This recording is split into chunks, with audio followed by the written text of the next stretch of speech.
काय काम आहे? ही अमृताची कलश आणली, ही शुद्ध करायची. चोखोबाराने सांगितलं, अमरपुरीचे राजे महाराज, हे अमृत मला नाही शुद्ध करत. गरीब माणूस आहे, जनावर ओढणारा माणूस मेलेल. गावातल्या एका धनाड्या मालकाची ही वांगी नेऊन पोचवते, माझ्याच्याने शक्य नाही. इंद्र वापस गेले, नारदाची बैठक लावली आणि नारदाला सांगितलं, नारदा काय बेजार करता तुम्ही मला? अहो, महाराष्ट्र प्रांत सोडून मी चोखोबाला एका जंगलात सापडिलं आणि मी त्यांना प्रत्यक्ष 5 प्रकारचे अमृताचे कलश दाखिले. त्यांनी सांगितलं, माझ्या हातातली गोष्ट नाही. वासुदेवा पंढरीचा सांगतोय, काय महत्व पंढरपुरात. नारदानं सांगितलं, देवेंद्र, तुम्ही जगातला कुठलाही जरी प्रयत्न केला तरी अमृत शुद्ध करण्याची ताकद फक्त चोखोबात आहे, बाकी दुसरं कोणी करू शकत नाही. अजून 3 सिद्धांत आहे, फक्त ते मला प्रांत लक्षात आले. शोधतोय मी, शोधतोय. त्या 3ही ठिकाणी इंद्र पोचला. इंद्राच्या 4 चक्रा व्यर्थ गेल्या, व्यर्थ. इंद्राची 1 चक्कर सफल झाली. मंगळवेढ्याला गेल्याच्या नंतर विटेवरच्या मालकाचं दर्शन झालं. आणि ह्या 4 ठिकाणं 4 प्रांत पाहून आल्याच्या नंतर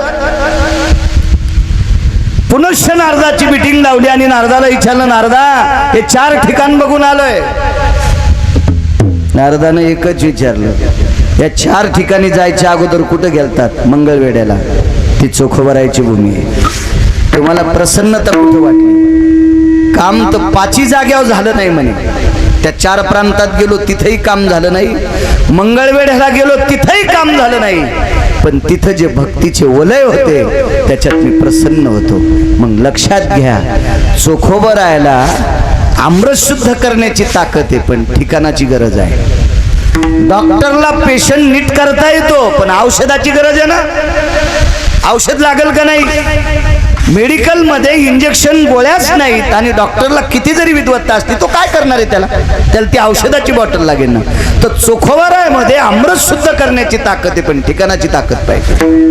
चला, आपण 1000 लिटर दूध निघाले, पण इरजनच नाही. कसं दही होईल त्याचं? आणि दहीच होत नाही, मग तूप कसं होईल? ताक कसं होईल? लोणी कसं होईल? ठिकाणाला ताकद आहे ना. जा म्हणे. मग 6वी चक्कर मंगळवेढ्याला चंद्रभागेच्या तीरावर एक लिंबाचं झाड आहे आणि त्या लिंबाच्या झाडाखाली चोखोबारायचं भजन चालू आहे. 5 मिनिटं थांबला असेल इंद्र. हे पण मी वेळ जास्त सांगायलो. फांदीवर बसला इंद्र, कारण त्याच्याही लक्षात आला आता नारद सांगते ते चांगला संन्यासी सांगायलाय 6व्या क्रमांकाचा. आपण त्या संन्याशाचं कसं टाळावा आणि त्याला काही पैसे लागत नाही. आकाश मार्गाने इंद्र आला आणि चोखोबारायला बोलला नाही. लिंबाच्या फांदीवर आरूढ झाला आणि एक झाकण उघड्याबरोबर अमृत शुद्ध, दुसरं उघड्यावर अमृत शुद्ध. याचं कारण सांगू का तुम्हाला? लिंबाच्या झाडाला विज्ञान किती मानित असेल हा भाग सोडून द्या महाराज. आयुर्वेद किती मानित असेल हा भाग सोडून द्या.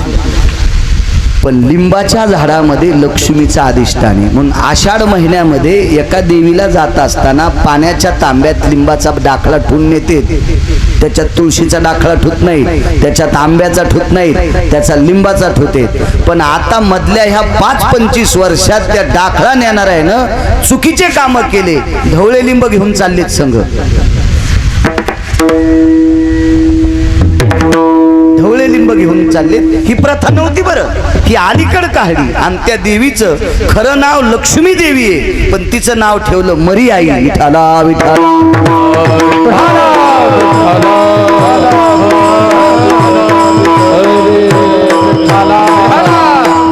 लिंबाच्या झाडामध्ये लक्ष्मीचा अधिष्ठान आहे. एक कारण सांगू तुम्हाला, मी काय बाई नाही, पुढचा अभ्यास सांगायला. पण माझ्या लहानपणी बाई बाळंतीण झाल्याच्या नंतर तिला दुसरं तिसरं कुठलंही औषध नसून लिंबाच्या काड्या वरपायच्या. कसं कळायलं म्हाताऱ्याला पान? म्हणजे मला इतकं कळायलं म्हणजे मी काय 10-5 बाऱ्या बाळातीन नाही झालो, फक्त मला वाचायचा नाद आहे. विठाला विठाला विठाला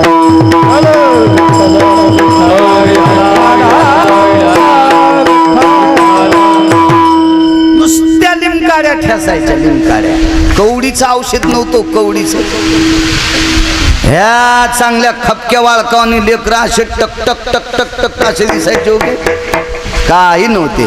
हे सगळे जुने औषधं बंद झाले, झाल्याच माय जालन्यात, पोरग नांदेड मध्ये आणि बाप परभणीत पेढे वाटायला मलबाब्या झाला. आणि पोराकडे पाहायला गेले तर नाकात नळ्या, बेंबीत नळ्या, पायात नळ्या, कानात नळ्या, पोटात नळ्या, बैंगण एवढं डोसक. हो म्हणले 150 दिवस काचात पाचे. बाप लागला इकडे परभणीत पेढे वाटायला. त्या काळात लिंब काढ्या, लिंबाचं फार मोठं अधिष्ठान वेगवेगळं आहे. चला जाऊ दे, एवढं काय सांगत नाही. बैल 2 जमीन 300 एकर कशी पाळी घालायची. लक्ष्मीचं अधिष्ठान लिंबाखाली. लिंबाखाली लक्ष्मीनं सांगितल्याच्या नंतर गरुडानं 5 प्रकारचे वैडूर्य ठेवले होते. षडवैडूर्य म्हणतात, त्याच्यातले 5 ठेवले. माणिक नावाचा वैडूर्य ठेवलं, पाचू नावाचं वैडूर्य ठेवलं. बस झाले 2 ऐका, माणिक आणि पाचू. माणिक नावाचा माणूस नाही, हे षडवैडूर्य म्हणतात. हे 5 घागरी ठेवल्या होत्या. लक्ष्मीचं अधिष्ठान आहे. आणि त्या लिंबाच्या झाडाखाली चोखोबाराय भजन करत असताना इंद्र वरे बसला. अमृत त्यावेळेला शुद्ध झालं. लिंब विश्वातल्या प्रत्येक जीवासाठी अमृत आहे. तुळशी विश्वातल्या प्रत्येक जीवासाठी अमृत आहे. लिंब असेल, तुळस असेल, वडाचं झाड असेल, पिंपळाचं झाड असेल, आंब्याचं झाड असेल, पळसाचं झाड इमारतीच्या कामी येत नसेल, सौंदर्य इमारतीच्या कामी येत नसेल, पण आपल्यासाठी ती पोषक आहे. असा धर्माचा सिद्धांत आहे. तुम्हाला एक सांगू का, सौंदर्यावरचं प्रेम शेतकऱ्याच्या पुढच्या पिढीनं कमी करू नये म्हणून ज्या जाग्यावर सौंदर्याची पाली आहे त्या जागेवर खळ करीत होते. जिनच्या पॅन्टीवाल्याला नसू द्या ध्यानात. आता हे मळणी यंत्राचे जरी खळ असेल, मला आताही कळतंय. आमच्याकडे एक वयस्कर गडी आहे, तो चवाळ सौंदर्याच्या जाग्याशिवाय आथरीतच नाही. वासनीचा येला असावा, सौंदर्याची पाली असावा, त्याच जागेवर ते चवाळ आथरून त्याच्यावर खळ करणार. पण गडी शहाणा आहे, जुना आहे, जुना आहे. जिनच्या पॅन्टीवाला नाही. मालकाला म्हणलं, मालकानं सांगितलं अरे आवत कसं लागन, ते म्हणला कसं काय झालं, शेव झालंय ना, ते कसं होतंय. म्हणजे गड्याला शेवण करळ कळणं किंवा मालकाला पाण्याचं ढेलं इकायला लावतं. याला 3ऱ्या दिवशी याला दिलेली उचल वापस दी, नाही तर 2-3 महिन्याला आणून दी, पण तू काळ कर म्हणायचं तशा गड्याचं. विठाला विठाला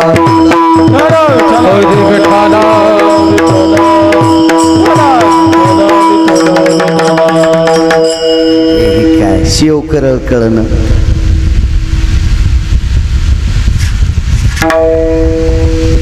बेजार असताल शेतकरी, ऐका गिरगावच्या बाळूचं, जरा शिकळ सहन करा, जरा शिकळ सहन करा, जमिनी सांभाळा.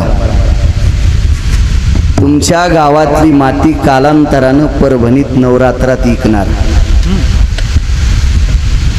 कारण या मोठमोठ्याल्या बंगल्यातल्या याला घट मांडायला परभणीच्या भोवतालची माती मांडतेन तर त्याच्या ढवळ्या कोंबड्याची पख आहेत.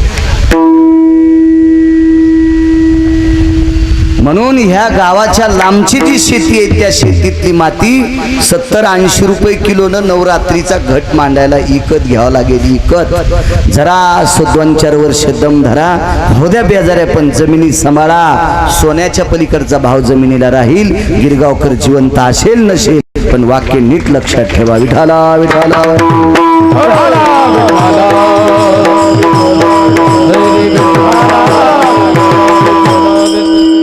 50 महाराज बसले. आम्ही माझे मित्रच होते, ते म्हणले बाळू महाराज जमिनीवर काय करायचं. म्हणलं येटगळेच करे, सप्त्यात गौऱ्या खाशीन का, काय खाशीन सप्त्यात, गिट्टी खाशीन का, गिट्टी. या सप्त्यात वरण असेल, चपाती असेल, बुंदी असेल, भाजी असेल, ही कुठून होती, या काळ्या मातीतून होती. या सगळ्या गोष्टीसाठी काळी माती अत्यंत पोषक आहे. म्हणून ही जी काही झाडं आहेत, आता शासन सांगते झाडे लावा, झाडे वाढवा, झाडे जगवा. नुसता नारा शासनाचा. हे अंमलबजावणी करणारे किती लोक. कधी कधी एखाद वेळेस माझ्या जिभेची ब्रेक लायनर तुटत येत, आणि ज्या गाडीची ब्रेक लायनर तुटली ती गाडी कोण्याही जागेवर थांबत नाही. जिथं ब्रेक लावल्यावर पुढं थांबते, तशी जिभे माझी. झाड कसे वाढते लो.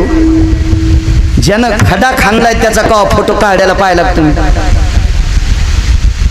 ज्यानं झाड लावायला खड्डा काढलाय त्याचा कधी फोटो काढला का नाही. एसी गाडीतून उतरलेला आमच्यासारखा सुंबळ्या, आमच्यावर घेतलेलं खसखशी पिकल्या तुमच्या. एसी गाडीतून उतरलेला लगेच कॅमेरेवाले तिकडे कॅमेरे फिरते, लगेच त्या अल्लादी उचलतो उतरतो खाली. हा जशी नेमकी बाळांतीन उतरली, मग ते अल्लादी हात झाड धरणार, जोरात धरीत नाही, काय काटेत का त्या झाडाला. आणि पुढचा लगेच म्हणतो हा अँगल मध्ये या, म्हणजे कॅमेरावाला पण किती चालू बघाल. तुम्हाला नाही म्हणालो रे, इथून गेल्यावर तुम्हाला धरायचं, दुसरे आम्ही कुठून. आणि लगेच तितकाच फोटो काढायचा. आदरणीय हरिभक्तीपरायण बाळू महाराज गिरगावकर यांच्या हातानं वृक्षारोपण कहबाळ्यान खटा खाणलाय. मी 7-8 दिवसाला गेलो तर झाड वाळून गेलं. त्या याच्याला विचारलं झाड कसं काय वाळलं, ते म्हणला 3दा पाणी टाकतो पण झाड वाळलंच. म्हणलं तू बाजूला होय. मी झाडाच्या जवळ गेलो आणि वाळलेल्या फांदीला विचारलं काऊन वाळला. म्हणलं झाड म्हणलं बाळू ज्यानं खडा खाणला त्याच्या चौकून घाम निघला ना, त्याचा फोटो नाही काढा बाळ्या. आणि तू एसी गाडीतून उतरला आणि तू हा फोटो काढा, तो हात लागला म्हणूनच मी जळालो. ज्यानं कष्ट केलेत का त्याच्या हातानं झाड पाहिजे, त्याच्या हातानं. आपले कारभार कसे आहेत माहितीये का. संन्यासाच्या गावात लुगड्याचं दुकान कसं चलन. अख्खं गाव संन्यासन, दुकान टाकलं लुगड्याचं, कसं शक्य आहे मला सांगा. चलन कसं ते. अख्खं गाव अंध आणि दुकान टाकलं चष्म्याचं, कसं चलन तिथं. आपले कारभारच उलटे. ज्यानं खाणलंय त्याचा फोटो नाही, त्याचं नाव नाही, पेपरवर नाही, यादीत नाही, काय नाही. त्यानं जरासा खड्डा खोला, रावश्या उकरते, आणि मग त्यानं उकरून गेल्या सरक बाजूला यायला लावल्या मुठमुठ माती टाक, हा ते बुजून टाक. तेव्हा त्याचा फोटो नाही, काय नाही. म्हणून हे काही झाडं वाचनत ना. आपल्याकडे पुराणात सुद्धा काही झाडाची वर्णी आली. वास्तुशांतीला विद्वान ब्राह्मण सांगत असतो आमक्या त्या ह्या ना काष्ट, त्याला काय म्हणते संविधा. प्रोणातरुभयो समिधास्थितो पलशा सर्वस्थितो ना च्यूत वृक्षा सर्वस्थितायाम पलाशस्त सर्वस्थितो रुई सर्वस्थिते शुक्रियानाः अहा सवस्थितम सवो जजे. रुई म्हणजे रूट, तिला सुद्धा अनन्य साधारण महत्व आहे आपल्याकडे, रुटीच्या झाडाला सुद्धा. म्हणून मारुतीरायनं रुटीला आपलंसं केलं, तिचे फुलप्रिय सांगितले. फार मोठी ताकद रुटीमध्ये, फार मोठी ताकद. माझ्या लहानपणी लहान लेकराचा खोकला जर 2-4 दिवस नाही राहिला तर नागिनीच्या पानात रुटीच्या फुलाचा मधला गाभा त्या पानात टाकून लेकराला खाल दे, 3ऱ्या दिवशी खोकला काय. औषधीयुक्त वनस्पती रुटीचं झाड, औषधीयुक्त. असो लिंबामध्ये गोड असं अधिष्ठान लक्ष्मीचं, आणि त्या लक्ष्मीनाच्या अधिष्ठानामध्ये अमृत ते शुद्ध झालं, आणि हे अमृत शुद्ध पंढरपूरला झालं. म्हणून वास द्यावा पंढरीचा, म्हणून पंढरपुरात मला राहण्यासाठी जागा. काय झालं. विठाला विठाला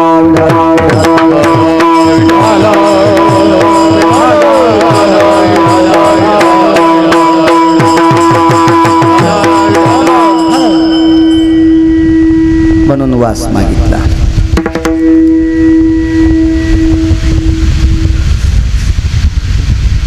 एका बाईला 2 मुलं झाले.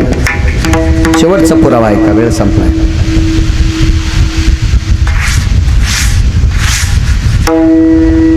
त्याच्यापैकी एक मुलगा गरुडे, एका मुलाचं नाव आहे अरुण आहे. अरुणाने सूर्याचं सारथ्य केलं. गरुडाने पंढरपुरातल्या मालकाला पाठीवर घेतलं. अनन्य साधारण महत्व असणारी 2 पुत्र. त्यांच्या आईचं नाव होतं विंता. कश्यपाच्या 13 बायका, त्याच्यापैकी ती एक होती. ही सृष्टी कश्यपांच्या 13 पत्न्यांपासून झाली. विला, तांबरा, कद्रू, विंता, दिती, आदिती, धनुकाष्ठा, या सगळ्या 13 बायकांपासून विश्व निर्माण झालं. अरुण नावाच्या व्यक्तीला आईच्या चुकीमुळे अर्धावट शरीर प्राप्त झालं. अरुणाला ज्या वेळेला अर्धावट शरीर आईच्या चुकीनं प्राप्त झालं, त्यावेळेला अरुणाच्या तोंडातून आईविषयी एक शब्द निघाला की आई, तू वडिलांनी दिलेल्या शब्दाला न जागल्यामुळे एक, आणि तू वडिलांचा शब्द न सांभाळल्यामुळं, तू केलेल्या चुकीमुळं मला अर्धावट शरीर प्राप्त झालं. तुला एके दिवशी दुसऱ्याच्या घरची भांडे घासावं लागतील. असं मुलानं आईला शाप दिला आणि तो शाप खऱ्या तत्वात आला आणि एके दिवशी कदूच्या घरची भांडे घासावी लागली. या शापातून मुक्त करण्यासाठी गरुडाने अमृत आणलं. आईला विंतीला त्याच्यातून मुक्त केलं. त्याच्यासाठी अरुणाचं सुद्धा अनन्य साधारण महत्व आहे. कारण अमृत कुठं ठेवलं हे अरुणानंच दाखवलं होतं. कारण अरुण हा सूर्याचा रथ हाकत होता. म्हणून विश्वाचं भ्रमण करत असताना अमृत कुठे कुठे ठेवले, रोज मुक्काम बदलत होता. अमृताचे 4 मुक्काम झाले. आपल्या महाराष्ट्रात नाशिकला मुक्काम झाला अमृताचा. म्हणून तर महाराष्ट्रात नाशिकला 12 वर्षाच्या नंतर शिवस्ता आल्याच्या नंतर काही परवणीला कुंभमेळा भरत असतो. महाराष्ट्राचा परमपावन भाग आहे तो भाग नाशिक, जिथं प्रभू रामचंद्राच्या पदस्पर्शाने पुनीत झालेली भूमी, तिथं अमृताचा वास. हे अरुणानं सांगितलं आईला मुक्त करण्यासाठी. त्याचंही महत्व आहे, श्रेय त्याचं पण एवढं श्रेय करूनही अरुणावरचा तो पापाचा डाग मात्र संपत नव्हता. अरुणाला एका साधूनं सांगितलं, तुला याच्यातून मुक्त होण्यासाठी पंढरपूरला जावं लागेल. वास द्यावा पंढरीचा. असं काय पंढरपुरात? अरुणाला निरोप लागल्याच्या नंतर अरुणाने विचार केला, विश्वाचं ब्रह्मन केलं, या गोष्टीसाठी बऱ्यापैकी तर्पण केले. तर्पणे दक्षिणेकडे तोंड करून करावं लागतं. त्याच्यापैकी अनन्य साधारण काही नद्या आहेत. अरुणानं सरस्वती नावाच्या गंगेच्या तीरावर तर्पण केलं. सरस्वती नावाच्या गंगेच्या तीरावर तर्पण केलं. म्हणून तर या गंगेच्या तीरावर परशुरामानं आईचं श्राद्ध केलं. ही सरस्वती नावाची गंगा गुजरातमध्ये सिद्धपूर नावाच्या ठिकाणी, याला मातृगया म्हणतात. तिथं अरुणाने तर्पण केलं, पण पाप काही शामन झालं नाही. वाटेल ते प्रयत्न गंडकी नावाच्या गंगेवर पोचले. नेपाळमध्ये चर्मनवती नावाच्या गंगेच्या तीरावर गेले. एकदा इंद्राच्या साह्यानं स्वर्गातल्या भोगावती नावाच्या गंगेवर आरूढ झाले. तिथेही तर्पण केलं, पण पाप काही संपत नाही. तो डाग धुतल्या जात नाही. त्या साधूनं सांगितलं, अरुणा, तुला एका वाक्यात सांगतो मी, तुला याच्यातून मुक्त होण्यासाठी एकच ठिकाण, ते ठिकाण फक्त पंढरपूर. वाराणसी गया पाहिली द्वारका, परिणय तुका पंढरीच्या. कितीतरी तीर्थ पाहिले, कितीतरी तीर्थ वर्णिले, कितीतरी तीर्थ ऐकिले. त्या तीर्थाचे क्षेत्र महिमा नाना प्रकारचे ऐकिले, वर्णिले, पाहिले, देखिले, सगळे झाले, पण ते काही नाही. सकळ तीर्थे घडती एक वेळा, चंद्रभागा डोळा देखलिया. असे वाटेल ते पुरावे चंद्रभागेच्या बाबतीत, पंढरपुराच्या बाबतीत. आणि मग अरुणाने आपल्या मालकाला विचारलं, मालक, मला पंढरपूरला जायचंय, किती दिवसाकरता? काही नाही, मला मृत्यूलोकामध्ये नेऊन सोडा, किंवा मी जाईल आणि मृत्यूलोकाचा स्पर्श झाल्याबरोबर मी पक्षात आहे ना, मी मानवात रूपांतर व्हावं, असा मला तुमचा आशीर्वाद पाहिजे. विहंग माया मृत्युलोकादिस्थितं अरुणो भय साक्ष स्थितानां देहिनानां मानवा सर्वस्थितो. एका पक्षाला, अरुण नावाच्या पक्षाला पृथ्वीचा संबंध झाला की तात्काळ पक्षाचा देह संपला, मानवाचा देह प्राप्त झाला. पण अडचण अशी आली सज्जनांनो, अर्धावट पंख ना अर्धावट पाया असल्यामुळं माणूस झाले, पण बिना हातापायाचा माणूस झाला. सूर्याला सांगितलं, हे भास्करा, हे तेजकांती, हे दिवाकरा, विनंती आपणाला मला पूर्ण शरीराचा माणूस करा. सूर्यनारायणानं सांगितलं, अरुणा कुठल्याही गोष्टी एकदा देत असतात.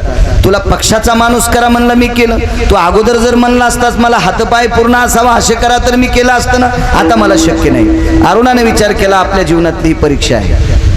आता हातपाय नसताना पंढरपूरला जावं कसं, म्हणून अरुण लोटांगण घेत घेत घेत घेत घेत पंढरपूरला चालले. आता वारीचा प्रसंग जवळ आला, गेलं पाहिजे वारीला. बायकांना विनंती करतो, नवऱ्याला पाठी जा. नवरा जर जात असेल, त्याच्यामुळं जर घरी काही अडचण नसेल तर नवऱ्याला आवर्जून पाठी जा. नवऱ्यामुळं काही अडकत नाही तरी त्याला घरी ठेवतात आणि तुम्ही जातात, कवडीचं पुण्य लागणार नाही माय. हा, पप्याचा बाप जर पाकिस्तानी असेल, तो जातच नसेल तर पप्याच्या माईनं जायला काय हरकत नाही. पण पप्याचा बाप जाला तयार आहे, त्याच्यामुळं काही अडकत नाही तरी पप्याची माय म्हणती, खाल्लाकडचं रान सांभाळा, मी जत्राला जाते. ते सांभाळी तू वान्य र हो, आणि मग जाते. कशा असं त्यात बघा, असं नका करीत. हा, मालक जर जातच नसतील, आता इलाजच नाही, त्याला औषध देऊनही तो नीट होत नाही, मग तुम्ही जात जा. अन्यथा पप्याच्या बापाला संघ घेऊन जाता. लय मोठी ताकद आहे. तुम्हाला एक सांगू का, 7व्या अवतारात प्रभू रामचंद्र एकटे गेले, एका महाराजांना वापस केले. येऊ नको. गेहम प्रवेशायाम नैवम अधिष्ठितायाम नारायणो स्थित बले त्यागेशी भय जाता. तुम्ही देव आहात, नारायण आहात, पण येऊ नका. लक्ष्मी सहित शोभे नारायण. सीतेला घेऊन गेले त्यावेळेला येऊ द्या वाटलं. आनंद आहे. अशी गोष्ट मालकाला नेलं पाहिजे पप्याच माईनं. नाही तर मालकाला इकडं ठुलं सरकी लावायला आणि ही शेंगदाण्याच्या पुड्या जमा करायला तिकडं. हो, आणि मग सासोडच्या घाटात केळाच्या टरका लावून पडीन डावा गुडघा मोरडा. पप्याचा बाप बी लय दाड, उजवा मोरड्याव मग घरी. मोरड्याव नको येऊ, उजवा मोरड्याव घरी. शिस्तीत वारी करायची. महिला जरी जात असतील, जाऊ नका असं कोण म्हणतंय, जा, पण शिस्तीत करा. काय होतं माहिती आहे का, हा संप्रदाय इतका मोठा आहे. आता या 2-3 वर्षात एक नवीन वारं सुरू झालं बघा. रस्त्याच्या कडेला खांद्यावर झेंडा आणि गाड्या अडवायच्या. आता एक नवीन सुरू झाले. नवीन यानं काय होतं माहिती आहे का, बाकीच्या धर्मातली लोक आपल्याला नाव ठेवते. त्या भगव्या झेंड्याचा अपमान करायचा नाही, त्याचा अनादर करायचा नाही. आणि ते कुठं चाललेत, काय चाललेत, काहीच विषय नाही. एखाद्या वेळेस इकून तिकडं जातो, काही तिकून इकडे येते. मग इकडं काय पंढरपूर नाही, इकडं काशी नाही. कोणीकडे यायची वनारशी होती, त्याचा काय मेळ नाही. अशा काही यात्रा नाही केल्या पाहिजे. ह्या बा, यात्रेत गेल्याच्या नंतर इतकी शिस्त बाळगायची, इतकी शिस्त बाळगायची. अहो काय बेशिस्त, इतकी बेशिस्तता, इतकी बेशिस्तता. शेजारच्या रावटीतले उठायच्या अगोदरच खिळ्यापाशी घाण करायची, म्हणजे त्याला दोरी सोडता येईन, खिळा उपटिता येईन. आणि पुन्हा म्हणते, मी बिना छपलाची वारीला गेले, तुला चंद्रभागेत खड्डा करून दाबला तरी तू आऊ. काय उपद्रव, काय उपद्रव, कशाला करायचा आगावपणा, चुकीच्या गोष्टी आहेत. मग तो माणूस असो किती बाई असो, उपद्रव करायचा नाही. शेजारी पाजारी रस्त्याच्या कडेनं लोकांचे बाग आहेत, डाळिंबाचे बाग, कशाचे बाग. अहो वान्य राहायला हा हा केल्यावर बाहेर पळत शिव शिव केल्यावर नुसती अशी गलूल दाखवायची वानरा टपाटप तेवढ्या. शेतकरी मी, शेतकरी ओरिजिनल शेती करतो मी. आणि आपण माणसं असून बी त्याचे डाळिंबच तोड, त्याचे काही तोड. म्हणजे देव आपल्याला वानराच्या यादीत पण ठेवणार नाही. कशाला करायचं आपण वारी, अशा चुकीच्या गोष्टी करायच्या नाही. त्या दिंडी मालकाकडून वरण पातळ हो, लगेच त्याला पराती हाणायला फेकून. हो, अरे ते का 22 दिवसाची तुमची बायको आहे का काय, 1000-1500 रुपये देता आणि त्याला इतकं भांडता. आणि कशाला वारीला जायचं, वारीला याच्याकरता जायचंय 11.25 महिने कळत न कळत झालेलं पाप संपण्यासाठी वारीला जायचंय. 11 सव्वा 11 महिने कळत न कळत झालेलं पाप संपण्यासाठी वारीला जायचंय आणि तिथं जाऊनही जरी आपण पाप करत असोल तर त्याचा वज्रलेप होत असते. वज्रलेप ते न जाय तीर्थाची मग कोण्या तीर्थावर ते पाप जात नाही. याच्याकरता तसल्या कामासाठी आपण जायचं नाही. शिस्तीत वारी करायची. जवळ आली आता 10 तारखेला वारी. अगदी गोड पद्धतीत वारी करायची. किटेवरच्या मालकाला सुद्धा वाटलं पाहिजे की माझी जी आवड आहे त्या आवडीसाठी आषाढी कार्तिकी विसरू नका मज. भगवंताचं ते आवड आहे, गुज आहे, सांगत होते भगवान. मग देवाला असं वाटतं की खरंच माझ्याकडे आले. अशा चुकीच्या कामात आपण वारी करत असताना ती देवाला आवडणार नाही अशी करायची नाही. असो निघाले अरुण वारीला. मुक्काम दर मुक्काम करीत करीत करीत करीत करीत त्याच्यापैकी बऱ्यापैकी प्रसंग आहे. देवान काय काय मदत केली हा भाग तुम्ही त्या कुर्मदासाच्या प्रसंगात ऐका. अरुणाने मानवी देह घेतला म्हणजे कुर्मदास. वारीचा प्रसंग सांगतो. गरुडाच्या कानावर वार्ता गेली. भर उन्हात अरुण वारी करायला लागलाय. पंढरीचा वासद्यावा पंढरीचा. पंढरपुरात कशा करता जागा मागितली नामदेवरायने. मग गरुडाला सांगितलं, अरे गरुडा तुझा भाऊ आहे उन्हात तानाचा वारी करतोय, हातपाय नाही. गरुड गेले आणि अरुणाच्या अंगावर असं चालत होते. म्हणजे पाय आकाशात फिरत फिरत पण स्वतःच्या पंखाची सावली अरुणाच्या अंगावर. सूर्यनारायणाने गरुडाला दटवलं. काय समजतो रे म्हणे स्वतः तुला. कशा करता सावली धरली. जमीन पोळत असेल, जरा हात लावून पाय लावून पाय. गरुड खाली उतरले तर ती जमीन तापलेली नव्हती. बाकी सगळी जमीन तापलेली. पण अरुण ज्या रस्त्याने चाललाय ती जमीन शीतल. कारण ही सूर्याची कृपा आहे. कारण सूर्याचा रथ एकही दिवस गैरहजर न राहता हाकणारा व्यक्ती अरुण. अरुण ज्या दिवशी गैरहजर राहील का त्या दिवशी आपल्याला सकाळ नाही, त्या दिवशी आपल्याला उजळणार नाही. हे लक्षात ठेवा. इतका काटेकोरपणाने दक्षपणानं काम करणारा अरुण. आणि त्या अरुणाला या तापलेल्या मातीचा त्रास होणे याच्याकरता तितकी माती शीतल ठेवत होता सूर्य. तेवढ्या जागेवर ढग चालत होता. एवढा मोठा आदर अरुणाचा. पण अरुणाच्या तोंडात माती, कानात माती, नाकात माती, सगळ्या अंगाला माती, धुळीनं माखलेलं शरीर आहे. गरुडाच्या लक्षात आलं. अरुणाची व्यथा पाहिली आणि अरुणाला सांगितलं, अरुणा एक काम कर, आता पंढरपूर जवळ आलंय, तू माझ्या पाठीवर बस, मी तुला पंढरपूरला नेतो. तर अरुणाच्या डोळ्यातून पाणी आलं आणि सांगितलं, गरुडाला सांगितलं, गरुडा दादा, ज्या पाठीवर पंढरपुरातला मालक बसलाय, ज्या पाठीवर पंढरपुरातली मालकीन बसली, आता या पाठीवर पुन्हा कोणाला बसू देऊ नकोस. पंढरपुरातले मालक आणि मालकीन ज्या पाठीवर बसली, तुझी पाठ इतकी पवित्र आहे गरुड दादा, आता या पाठीवर मी तुझा भाऊ असेल तर मला पण बसू देऊ नकोस. जा तू, माझं मी प्रयत्न करेन. आणि गरुडाने ही अवस्था आपल्या अरुणाची देवाला सांगितल्याबरोबर भगवंताच्या डोळ्यातून पाणी आलं आणि भगवान लहुळला आले. आणि लहुळला आल्याच्या नंतर कुर्मदासाला स्नान घातलं, डोकं मांडीवर घेतलं, प्रसन्न मुद्रेनं देवाला पाहिलं आणि तिथं प्राण सोडणार. अरुणानं विचारलं, देवा मला पंढरपुरात आल्याच्या नंतर माझं पाप संपणार होतं. तर भगवंताच्या डोळ्यातून पाणी आलं आणि सांगितलं, अरुणा, ज्या दिवशी पंढरपूरला जाण्याचा रस्ता धरलास त्याच दिवशी पाप संपलं. ज्या दिवशी पंढरपूरला जाण्याचा रस्ता धरलास त्याच दिवशी पाप संपलं. अरुणाने वाटेल ते तीर्थ केले पण त्याच्या आईला दिलेल्या शापाचं पाप संपत नव्हतं. हे पाप संपण्यासाठी पंढरपूरचा रस्ता महत्वाचा आहे. तर पंढरपूरला जाण्याचा रस्ता जर इतका महत्वाचा आहे तर ते पंढरपूर किती महत्वाचा असेल.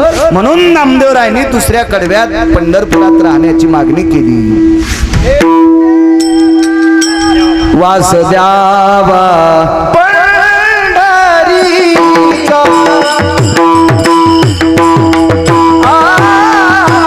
वासुदेवा पंढरीचा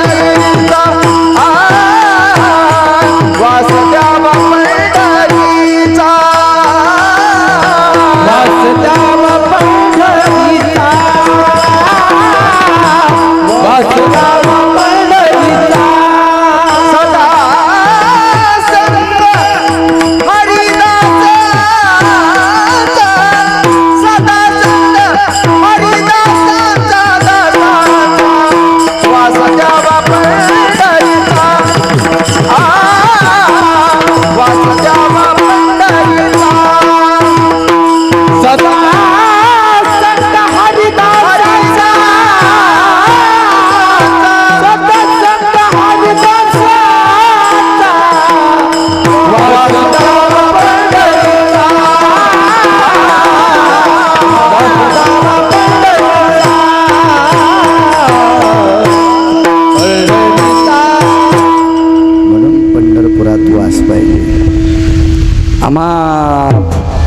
त्या पंढरपुराचा महिमा आहे.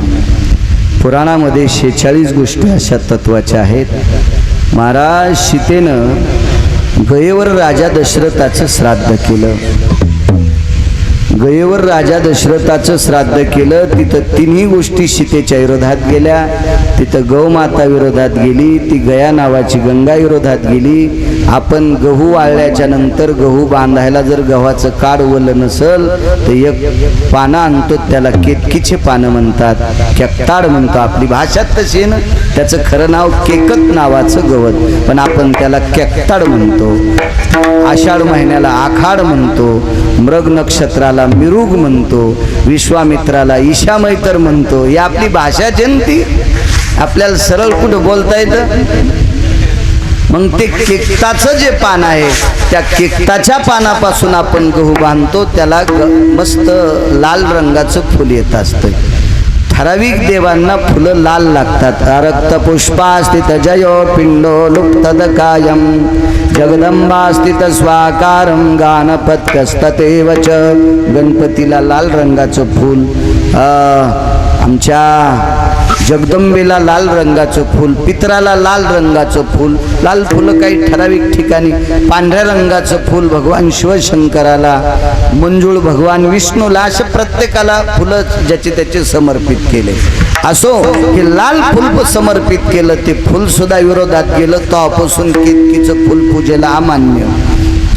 गाईच्या बाबतीत मुखाल शाप दिला, त्या गंगेल सुद्धा शाप दिला. आंघोळ करायची आणि पाणी झाकून टाकायचं, असं फार मोठं प्रधान. तुम्ही कधी कधी यात्रा करत जाणं, पण यात्रा जो माणूस शिस्तीत दाखवतो त्याच्या संग जायचं. काही माणसं डुकरं कोणल्यावानीत नेते, ते दरू जाऊ घडा पड पाया बस माझा चल पुढं.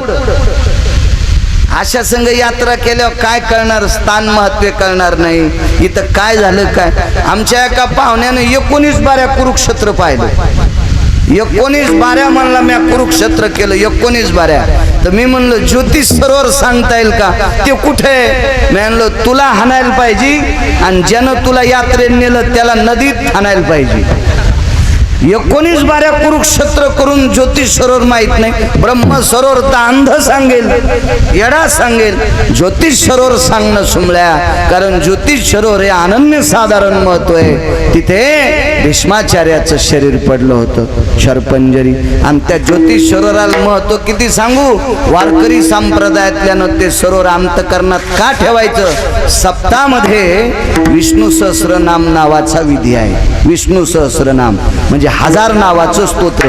हे 1000 नावाचं स्तोत्र ठाकूरबुवा ज्योतिष सरोवराच्या ठिकाणी भीष्माचार्याने अंगात 113 बाण गेल्याच्या नंतर ज्योतिष सरोवरावर विष्णू सहस्रनाम लिहिलं. आणि ते विष्णू सहस्रनाम ज्या सप्त्यात नाही तो सप्तात नाही. ज्या सप्त्यात विष्णू सहस्रनाम आहे तो सप्ताह आहे, मग ते ज्योतिष सरोवर. आपण असं कोणल्यावाने जातो त्याच्यामुळे लक्षात राहत नाही ना आपल्या. आपण ज्या तीर्थावर गेलो त्या तीर्थाचं स्थान महात्म्य लक्षात आलं पाहिजे. एकच सांगायचं, काशीला गेलो, बायको मांडीवर बसली आणि पुन्हा एकदा लग्न लावलं, तिच्या संग लावलं बरं झालं. तितकं तरी चांडाळा तो बरं केलंस. हो, दुसरी नाही मांडीवर बसलीस आणि तितकंच सांगतो. वेणीदानम झिपुटीदान म्हणत असतो, वेणीदान नाही. अरे काशीचं महत्व काय, काशीत अनन्य साधारण महत्व. काशीचं फार मोठं नाविन्य. जिथे अक्रूराने 45 वर्ष श्रीमंतक नावाचा मणी ठुला, अन्न सत्र केलं. हे पंढरपुरातल्या मालकाच्या सासरवाडीतून आलेलं धन होतं. हुंडा मागितला नव्हता, मनाम द्यालता. नवरीच्या माईनं जावायच्या गळ्यात मणी घातला. आता धोंड्याच्या महिन्यात ह्या गेलत्यात बघा जावायला. काय तुमचं झालं का? घालती सासू अंगठी म्हणून. त्याच्या पोरीला हिशोबात सांभाळले तर घालीन. हो, नाही तर बाय त्याच्या पोरीला ढासपूस केल्या होती कशाची अंगठी घाली ती. अंगठ्या घाली जावायला. या आतापासूनच नवऱ्याचे पैसे चोरायला सुरुवात करतात. मग या कुठून आणते पैसे. तो जावायच्या गळ्यात मणी घातला. 45 वर्ष अन्न सत्र. ज्या मण्याच्या द्रव्याने चक्र पुष्करणी तीर्थ, त्याला मणिकर्णिका तीर्थ नाव पडलं. अक्रूर घाट तिथं बांधला, त्याला अक्रूरेश्वर घाट म्हणतात. लिंग स्थापन केलं, अक्रूरेश्वर लिंग म्हणतात. असं अनन्य साधारण महत्व वारकरी संप्रदायाच्या बाबतीत, काशीच्या बाबतीत आलं. फार मोठं नाविन्य. एक साधू गेले, ते तुकोबारायचा अभंग घेऊन गेलते. एक साधू गेले, संत रविदासाचा दोऱ्याचे पैसे, ते दोरा आणि त्याचे पुष्प ते समर्पित केले. तिथून काशीतून नाना प्रकारच्या असो महात्मा काशीच्या बाबतीत आहे. पण आपल्याला काय नाही, आपल्याला इतकंच कळतं, मी तिथं लग्न लावलं, ये निदान दिली. तिथून आल्यापासून कपात चहा पेत नाही, बुटात पेतो. होम झाल्यावर खात नाही, होम झाल्यावर खात नाही. म्हणजे होम झाल्यावर स्वयंपाक गार होतो ना, लग्न लावायच्या आधीच छपका हाणतो. हे काय नाटकन, काय सोंगन, काही नाही. काशीला ज्याच्या संग गेला त्याचे पैसे दिले नाही, त्याची काशी केली. आणि तरी इकडे आल्या म्हणतो आपण नाही शांतीचं खात नाही, आपण वास्तू शांतीचं खात नाहीत, आपण लेकराच्या शांतीचं खात नाही. तो लय जणाच्या शांत्या केल्यास रे. हा, तू या खदर खदर बापानं इडीत उडी टाकली, तू याचं खात नाही त्याचं खात नाही, बिलं दिले नाहीस तो हॉटेलीचे. आणि काय नाटकन, काय सो. परवा एक पाहुणा भरला, वास्तू शांतीचं कीर्तन आहे काय? आमचे फकरू महाराज संगच होते. म्हणलं हो मी येतो कीर्तनाला, पण मी वास्तूचं जेवत नाही. आणि मी म्हणलं तिथं काय बुंदी आहे, भाजी आहे, भात आहे, सगळं आहे, तिथं काय दुसरं नाही मसवाल केल्यावानी. नाही नाही म्हणे, पण आपण वास्तू शांतीचं खातच नाही. आणि 15% पैसे वाटत. म्हणजे जित्या माणसाचं रक्त प्यालाय. आणि नेमका आता त्याची सुटकेस उघडती बघा. आता खशात करायला खता औषधाला गरज असते ना बिया भरणाला. हो 15% नाही तर 1.5 पैसे का माहिती आहे का? आळंदीच्या जत्राला 1000चे 16चे. आता येतील दिवाळीची जत्रा आळंदीची पुढची. आणि ते म्हणला मी शांतीचं खात नाही. किती शेतकऱ्याचं रक्त दाबू दाबू प्याला रे, ढेकन दाबल्यावानी. आणि शांतीचं खात नाही, कशाचं खात नाही. तुला यम इतका हानी नालाय का, इंच भर जागा ठवाची नाही लाल करायची. विढोबा रखुमाई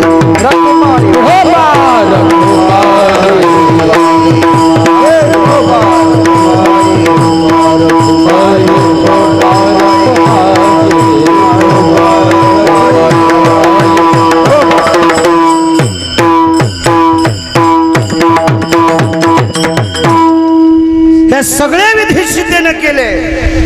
या तिन्ही गोष्टी विरोधात गेल्या. एकही तीर्थ प्रसन्न नव्हतं ठाकूर बुवा. आणि प्रभू रामचंद्र सीताई साहेबाच्या विरोधात गेले. बाबाचं श्राद्ध रुकिलंच, केलन मालक मी, केलन मालक मी. पूर्तता कधी झाली माहितीये का? चंद्रभागेत. तै अनुमोदन दिले तिने. मग तिनं साक्षी दिली की सीतेनं खरंच ते श्राद्ध केलं. महाराज पंढरपुरातल्या शिवाय सीतेच्या शब्दाला पूर्णता आली नाही, लक्ष्मीच्या शब्दाला पूर्णता आली नाही. ही पंढरपुरातली ताकद आहे. म्हणून वास द्यावा पंढरीचा ज्ञानेश्वर.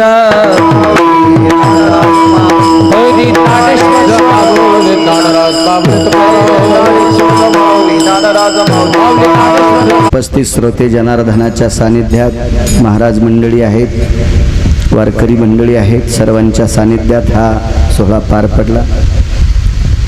आदरणीय विठ्ठलराव, संतोषराव, रामभाऊ असतील, लक्ष्मणजी असतील, अंकुशराव असतील, हे 5 भाऊ आहेत. वडील अत्यंत साध्या परिस्थितीतली व्यक्ती, दिव्यांग व्यक्ती होती. अशा व्यक्तीच्या पोटी ज्यांनी जन्म घेतला, गरुड झेप लाभली, उंच शिखर गाठलं मुलांनी, 5 भावंडांनी, आणि गोड अशी सुंदरशी वास्तू केली. आशीर्वाद द्यायची पात्रता माझ्यात नाही, पण एक वारकरी संप्रदायाचा अनुयायी नात्याने या सांगेल. पांडव लाक्षागृहात राहिले. पांडव जाळण्यासाठी पांडवांच्या सख्या चुलत भावानी पुरोचन नावाच्या व्यक्तीच्या हाताने लाक्षागृहाला आग लावली. रात्री मध्यरात्रीचा मध्यास्तु पातला यतम निशी प्रवर्तली स्थितेषु, किंवा दुसरा पुरावा निशी भासायत कळेना मध्यावर्तनची जायते. एका पुराणाचा पुरावा निशियाम सर्वा स्थितेषु निशायाम तेजो यजायते. एत प्रपटलेन सर्वास्तितयं मध्यानाम. एक पुराण सांगते, 6 लोकांचे पुरा वेगळे पण त्याचा अर्थ वेगळा. अशा मध्यरात्रीच्या वेळेला पुरोचन नावाचा मिस्त्री होता बांधकाम करणारा, त्याच्या हाताने घराला आग लावली. पण त्या घरामध्ये पंढरपुरातल्या मालकाची, गोपाल कृष्णाची, द्वारकाधीश कृष्ण परमात्म्याची ठाकूरबा प्रतिमा होती. आणि त्या प्रतिमेवर कुंतीचा दृढ विश्वास होता. म्हणून त्या विटेवरच्या मालकानं रात्री 1च्या 1:30च्या सुमारास उठून सुदर्शन सोडलं. चक्रा मारकी धर्मी फोडी, लाखा जोर में पांडव बैठे, गुप्ताग लगाई नाथ मोरे, बिगरी किने बजाई. स्वतः चक्रा मार के धरणी फोडी, तिथं सुदर्शन मारलं. आणि तेवढंच भुयार पांडवांनी कुंती सुखरूप नर्मदेच्या तीरावर नेऊन पोचले. आणि त्या घरामध्ये सुखरूप पांडवांना वाचवलं. अशा नाना प्रकारचे प्रापंचिक आघात येत असतात. अशा नाना प्रकारच्या आघातातून या वास्तूमध्ये या कछवे कुटुंबांना गोड अशा प्रकारचं आयुरारोग्य द्रव्यास्थितम चिरकाल यतोस्थितम रमाधिष्ठितम यत् संरक्षण हितार्थायाम आप्राप्त लक्ष्मी प्राप्त्यरस्तु. असा संकल्प असतो ना, आप्राप्त लक्ष्मी प्राप्त्यरस्तुम यत रमां प्राप्तो भयज्जाये रमास्थितो यस्तं द्रव्याशिजायं धनः सर्वास्थितो याः गोया सर्वस्थितयं धेनु सर्वस्थितायतः साधवे सत्पुरुषाधिष्ठितं पुनिताय सर्वहो उदरो जठरानलो शांति तृप्तिरेव चाः यत् पुनितो वास्तु सगर्भे सर्वातष्टिता पुनिते यत् करिष्यते. हे असे गोड संकल्प सुटायचे. त्या घरात दिनदुबळ्यांना, वाडवडिलांना